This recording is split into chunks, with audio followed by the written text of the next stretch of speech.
जय जिनेन्द्र। नमो हरिहंताणं नमो सिद्धाणं नमो आयरियाणं नमो वज्रायाणं नमो लोये सव्यसाहूणम्। अब आगे आज की क्लास हम शुरू करते हैं। आपने बहुत अच्छी रुचि दिखाई है। कई लोगों के फ़ोन हमारे पास आए हैं कि आपने इतना अच्छा नक्षत्र के माध्यम से जैसे चोरी या नष्ट हुई वस्तु का ज्ञान हो जाता है, ये बताया है। तो अच्छा लगा हमें और आप लोग इसका उपयोग करेंगे। इसमें हम थोड़ा सा और आपको आगे बढ़ाना चाह रहे हैं और वो ये है कि जैसे 7 नक्षत्र के 4 भाग आपने बनाए। पहला रोहिणी आदि नक्षत्रों का अंध संज्ञक है, अंध लोचन कहलाते हैं। तो इनमें जो वस्तु हमारी गई है वो शीघ्र मिल जाती है, ऐसा हमने आपको बताया था। इसमें एक चीज़ और आप जोड़ लें कि वह वस्तु पूर्व दिशा में मिलती है। मतलब आप उसे प्रश्नकर्ता के लिए ये बता सकते हैं कि आप पूर्व दिशा में प्रयास करें, वहाँ पर ये वस्तु मिलेगी। इसी प्रकार से दूसरा जो भाग है जिसमें मृगशिरा आदि नक्षत्र रखे गए हैं, जिसे चिटिप संज्ञक कहा था, इसे मंदलोचन भी कहते हैं। और ये वस्तु पश्चिम दिशा में मिलती है, लेकिन बहुत जल्दी नहीं मिलती है, अधिक प्रयास करने से प्राप्त होती है। तीसरा भाग जिसे हमने काण संज्ञक कहा था, जिसमें आर्द्रा आदि 7 नक्षत्र रखे गए हैं, इसे मध्य लोचन भी कहते हैं। और मध्य लोचन में चोरी हुई या नष्ट हुई वस्तु बहुत मुश्किल से मिलती है या नहीं मिलती है, लेकिन दक्षिण दिशा में समाचार प्राप्त होते हैं कुछ समय बाद कि ये वस्तु यहाँ चली गई है, ऐसे समाचार मिल जाते हैं, लेकिन वस्तु मिलना मुश्किल रहता है।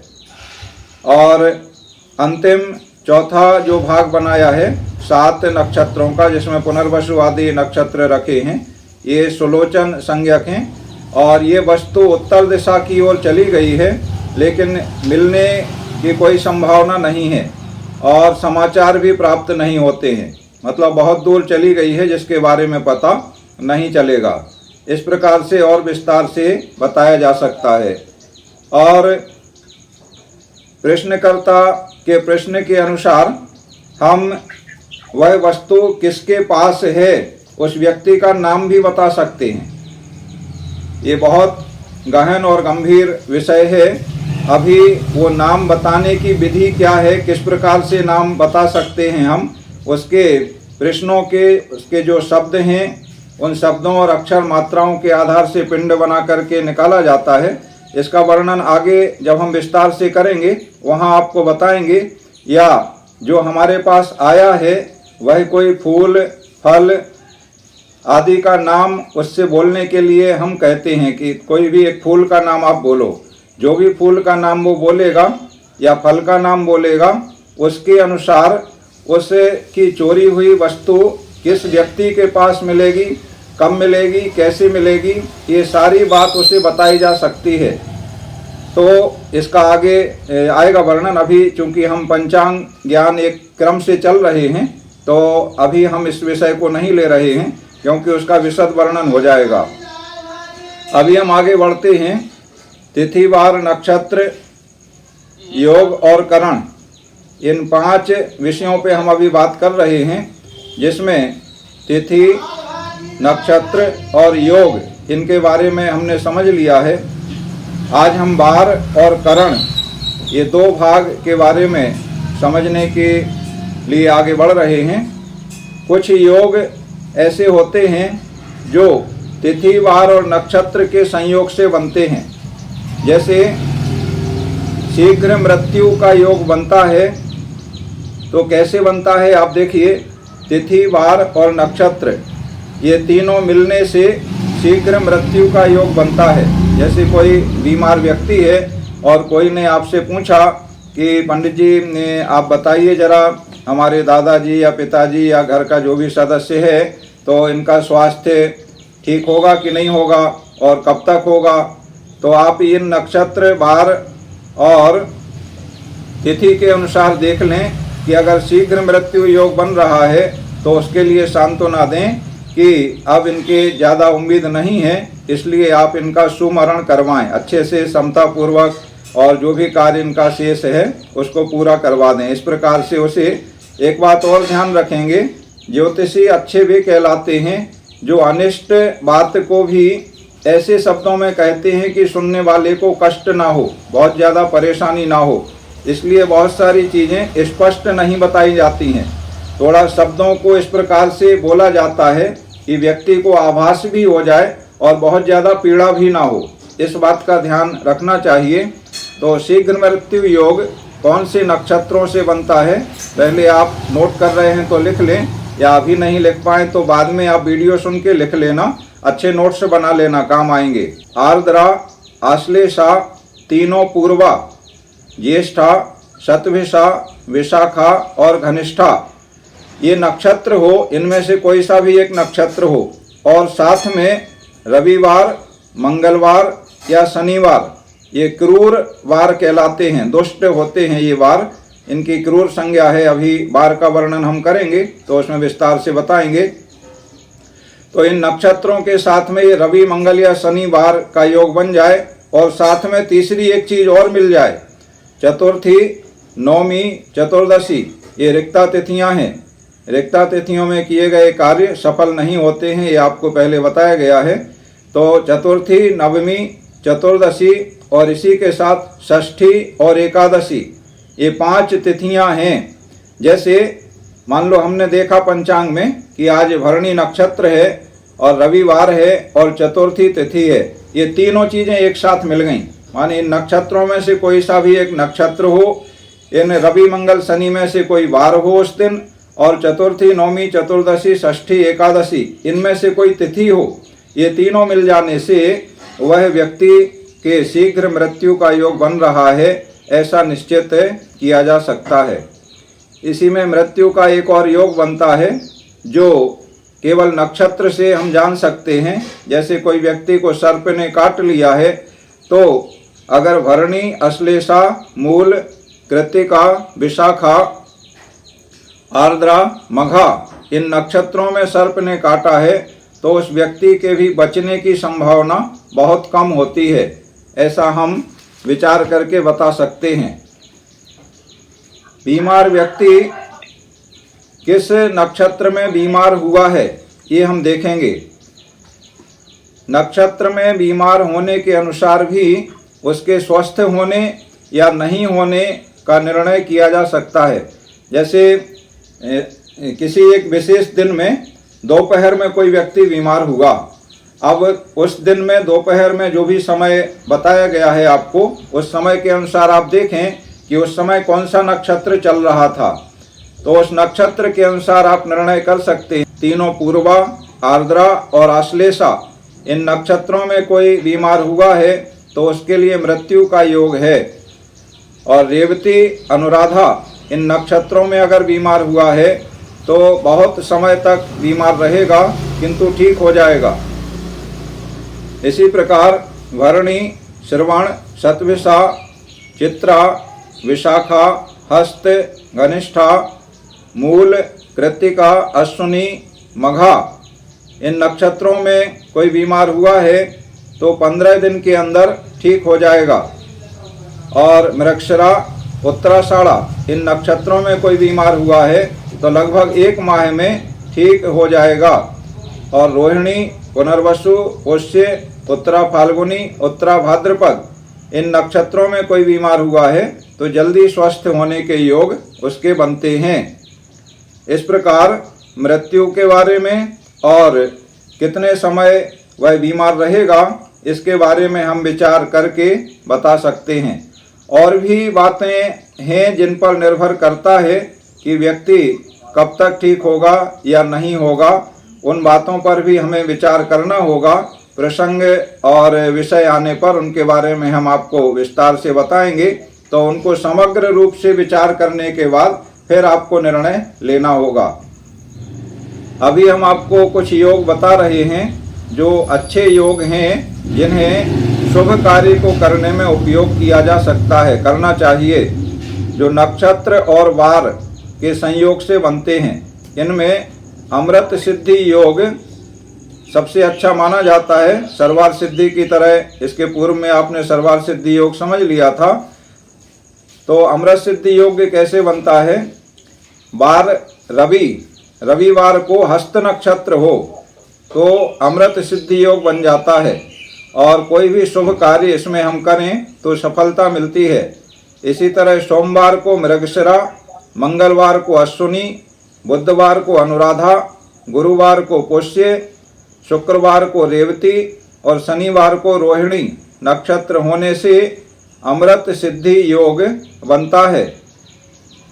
कुछ योग जो शुभ कार्य में वर्जित हैं उनमें एक यमघंट योग होता है, और यमघंट योग भी वार और नक्षत्र के संयोग से बनता है।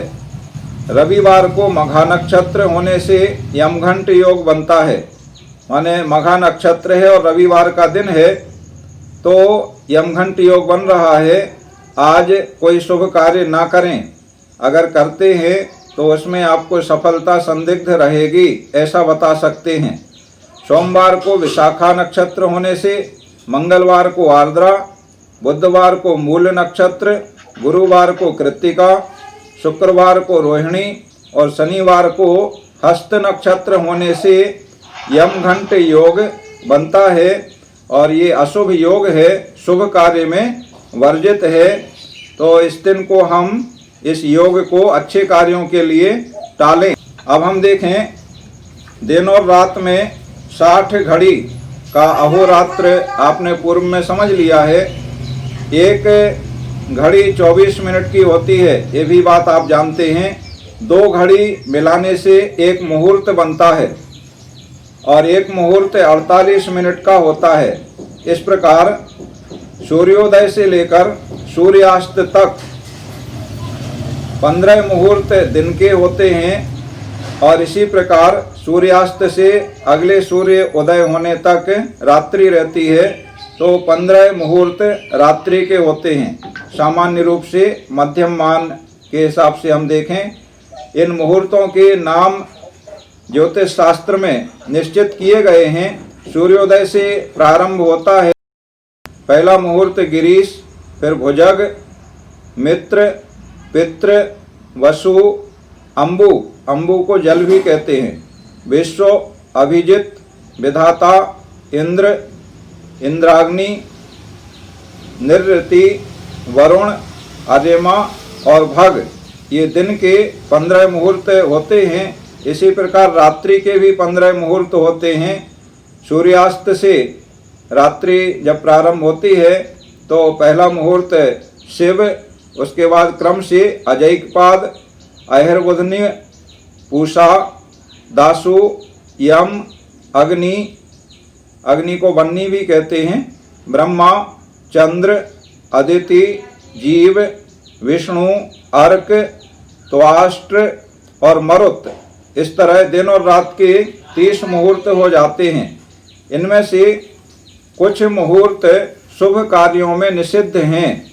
ये हम आपको इसलिए बता रहे हैं कि मुहूर्त के हिसाब से भी आप देखें। जैसे रविवार को अर्यमा मुहूर्त है, ये दिन का 14वां मुहूर्त है अर्यमा, तो रविवार को दिन का 14वां मुहूर्त अर्यमा शुभ कार्य में निषिद्ध है। सोमवार को ब्रह्म मुहूर्त, मंगलवार को बन्नी और मित्र, ये 2 मुहूर्त। देखो बन्नी रात्रि में दिया है 7 नंबर पे, और मित्र दिन में दिया है 3 नंबर पे। आप इसको पढ़ के बढ़िया चार्ट बना लेंगे अपने नोटबुक में, तो बाद में आप इनको याद भी कर लेंगे। बुधवार को अभिजित, गुरुवार को जल, शुक्रवार को ब्रह्म और पितृ। इस प्रकार से ये निषिद्ध मुहूर्तों में हम शुभ कार्य को ना करें, और जो अच्छे मुहूर्त हैं, शेष मुहूर्त ठीक हैं, अच्छे माने जाते हैं, उनमें हम अपने कोई भी अच्छे कार्य को करें। इस तरह से मुहूर्त के बारे में आपने जान लिया। अब वार और करण, ये 2 और हमारे भाग शेष हैं, इनके बारे में हम बात करते हैं। पहले वार हम समझ लेते हैं देखो वार आप सभी जानते हैं, रविवार से प्रारंभ होता है, पहला वार रविवार कहलाता है और उसके बाद क्रम से सोमवार, सोमवार को चंद्रवार भी कहते हैं, मंगलवार, बुधवार, गुरुवार, शुक्रवार, शनिवार, इस तरह। तो ये क्रम रविवार से शुरू आप ध्यान रखेंगे, क्योंकि कहीं कहीं ऐसा आपको लेख मिलेगा पुस्तकों में कि तीसरे वार को। अब तीसरे वार का मतलब आप क्या लगाएंगे, रविवार से गिनेंगे, रविवार, सोमवार, मंगलवार, तो तीसरे वार का मतलब मंगलवार है, ऐसे आपको ध्यान रखना होगा। अब ये वार इसी क्रम में क्यों होते हैं, ये बात भी आपको समझना चाहिए। इसका ये विधान कैसे बना, तो इन वारों की इस क्रम में होने का कारण इस प्रकार बताया गया है कि जो ग्रहों की स्थिति है हमारे जैन आगम में और वैष्णव संप्रदाय में, सभी में, ज्योतिष के ग्रंथों में इस प्रकार का वर्णन है कि ये ग्रह क्रमशः एक के ऊपर एक ऐसे हैं। जैसे जैन आगम के अनुसार हम बात करें तो इस पृथ्वी से जहाँ पर हम रहते हैं यहाँ से 790 योजन ऊपर जाकर के ज्योतिष के ग्रहों का क्षेत्र प्रारंभ होता है। जो जैन शास्त्रों के जानकार हैं, सभी प्राय विद्वान जुड़े हैं, वो इस बात को जानते होंगे। और 790 योजन से और ऊपर हम चले जाएं तो 900 योजन तक, माने 110 योजन के ऊंचाई के क्षेत्र में सभी ग्रह, नक्षत्र, तारे आदि स्थित हैं। तो इनका हम ऊपर से नीचे की ओर देखें तो एक क्रम है ज्योतिष के अनुसार। उस क्रम को आप समझ लें, सबसे ऊपर शनि, शनि के नीचे बृहस्पति, बृहस्पति के नीचे मंगल, मंगल के नीचे रवि, रवि के नीचे शुक्र, शुक्र के नीचे बुध और बुध के नीचे चंद्र, सबसे नीचे। ये 7 ग्रहों की हमने बात की है। तो ये 7 बार किस प्रकार से क्रम से होते हैं, ये इन ग्रहों की स्थिति के अनुसार निर्भर करता है। किस प्रकार से करता है, देखो जैसे सृष्टि का जब आरंभ हुआ, पूर्व कक्षा में हमने आपको बताया था, तो सबसे पहले सूर्य का दर्शन हुआ था। तो सूर्य का दर्शन सबसे पहले होने के कारण पहली होरा सूर्य की कहलाती है।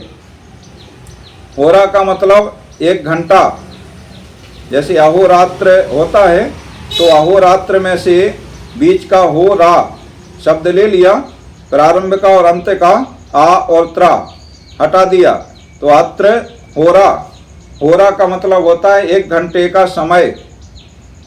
तो ये प्रतिदिन, जैसे पहला रविवार का दिन हम ले लें, तो रविवार से हम आगे बढ़ें, जिस क्रम में अभी हमने ग्रहों की स्थिति आपको बताई है ऊपर से नीचे, उसी क्रम में ग्रहों की होरा प्रतिदिन होती हैं।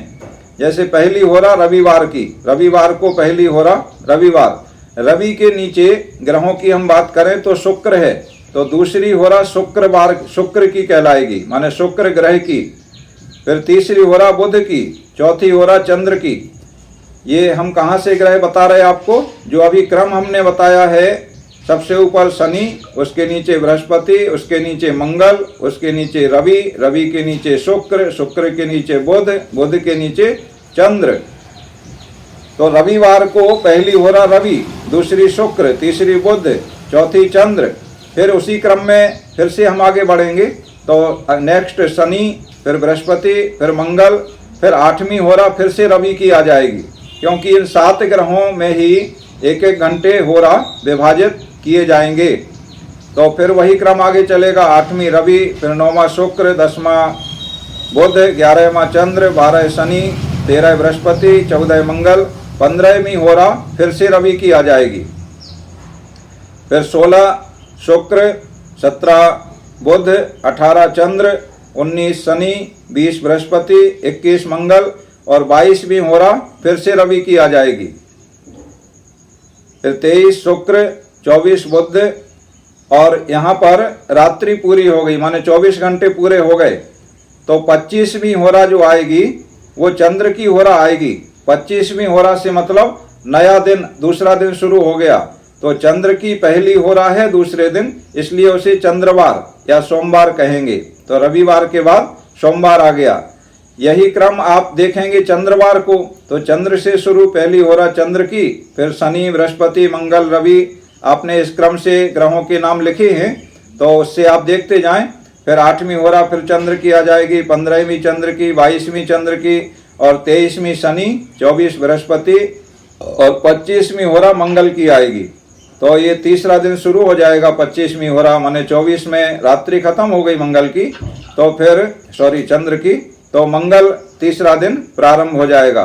तो जिस ग्रह की पहली होरा रहती है उस ग्रह के दिन नाम से वह वार पूरे दिन कहलाता है, लेकिन एक्चुअल में पूरे दिन होरा उसी ग्रह की नहीं रहती है, हर 1 घंटे बाद होरा बदल जाती है। इसका प्रयोजन क्या है ज्योतिष शास्त्र में? जैसे आज हमें कोई शुभ कार्य करना है और आज गुरुवार है, लेकिन हम जिस दिन की बात कर रहे हैं उस दिन मान लो कोई क्रूर वार है, और क्रूर वारों में शुभ कर्म करना वर्जित किया गया है, वर्जित है, सफल नहीं होते हैं।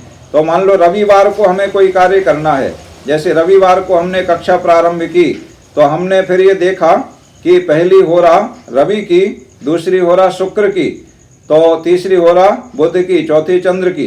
तो हम शुभ ग्रह की होरा में अपना शुभ कार्य शुरू कर दें तो वह जो क्रूर वार की अशुभ होरा का प्रभाव है वह नहीं रहता है। इस प्रकार से क्रूर ग्रह के वार में भी शुभ कार्य के लिए समय हम निश्चित कर सकते हैं। इसके लिए वार का ज्ञान हमें होरा के अनुसार होना जरूरी है। शुभ कार्य करने के लिए जो सौम्य वार होते हैं अच्छे कहलाते हैं, उनमें बृहस्पति, चंद्र, बुध और शुक्र, ये 4 दिन 4 बार सौम्य कहलाते हैं और शेष 3 बार क्रूर कहलाते हैं, मंगलवार, शनिवार और रविवार। तो क्रूर वारों में सारे कार्य निषिद्ध नहीं हैं, कुछ कार्य ऐसे हैं जो क्रूर वार में करना ही अच्छा होता है। जो जैसे क्रूर कर्म कोई को करना है तो वो क्रूर कर्म करने के लिए ये क्रूर वार अच्छे माने जाते हैं, और शुभ कार्य करना है तो सौम्य वारों में बृहस्पति, चंद्र, बुध और शुक्र में करना चाहिए। इन 7 वार की अलग अलग संज्ञाएं बताई गई हैं और उन संज्ञाओं के हिसाब से भी इनके कार्य, कौन सा कार्य हम किस संज्ञक वार में करें ऐसा निश्चित किया जाता है।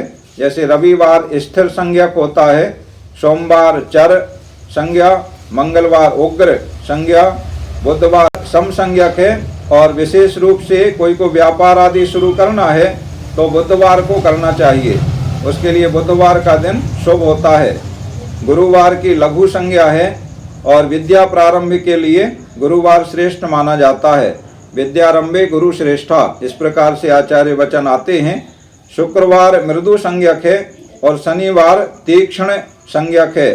तीक्ष्ण संज्ञक है मतलब काटने पीटने का जो कार्य होता है, विशेष रूप से जैसे कोई ऑपरेशन वगैरह किसी को कराना है, शल्य क्रिया का कार्य है, तो वह शनिवार को करें तो उसमें सफलता मिलती है, श्रेष्ठ माना गया है।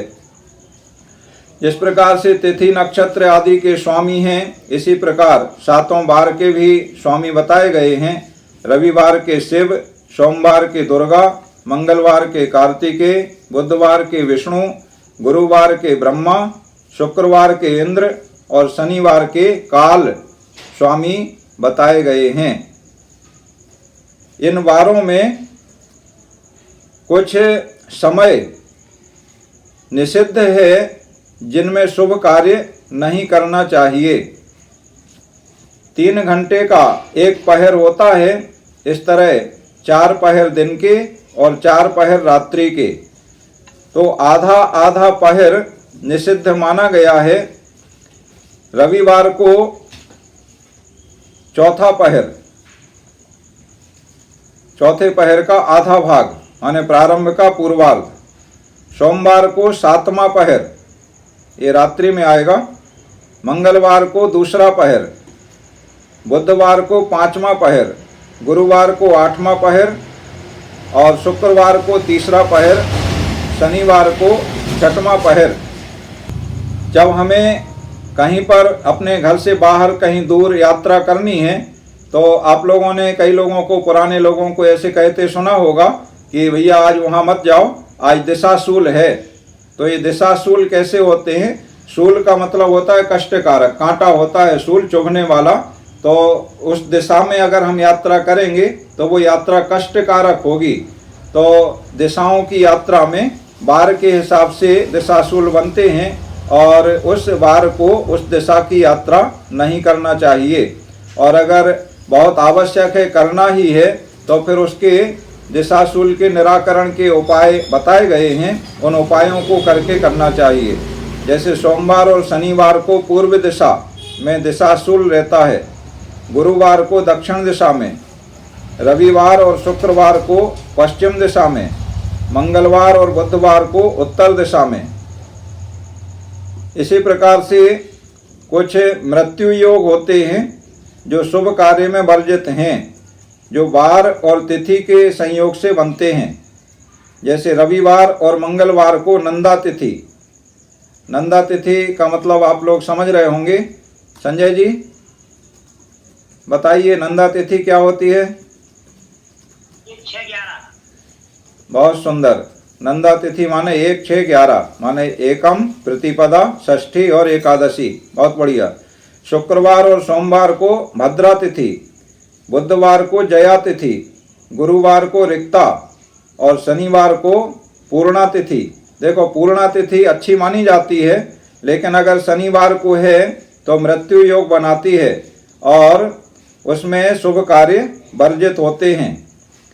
जिस तरह से पहले आपने सिद्धि योग में देखा था, रिक्ता तिथि अच्छी नहीं मानी गई है, लेकिन अगर रिक्ता तिथि और वार के संयोग से सिद्धि योग बन रहा है तो शुभ हो जाती है। तो इस तरह से शुभ अशुभ का हमें विचार कर लेना चाहिए। एक और अशुभ योग बनता है कृकच योग।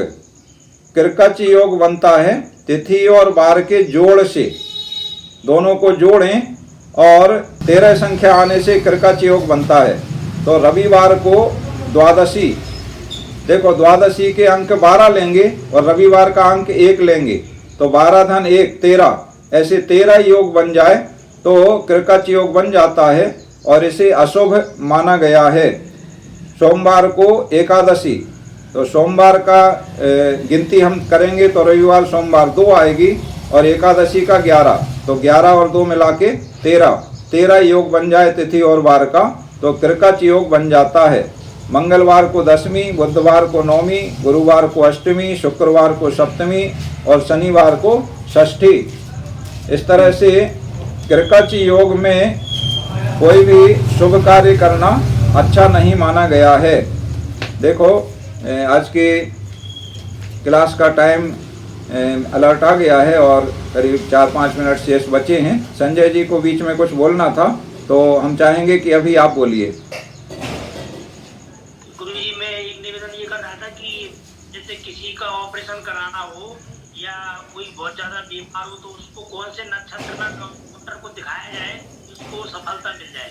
देखो, अभी वार में आपने समझ लिया है कि क्रूर वार शनि होता है। इस प्रकार से नक्षत्र भी आप देखें, नक्षत्र में क्रूर संज्ञक नक्षत्र दिए हैं। हमने आपको बताया था कौन सा नक्षत्र क्रूर संज्ञक है। उन क्रूर संज्ञक वार और क्रूर संज्ञक नक्षत्र में आप ऑपरेशन कराएंगे या कोई भी दूसरे क्रूर कर्म करेंगे तो उसमें सफलता मिलेगी।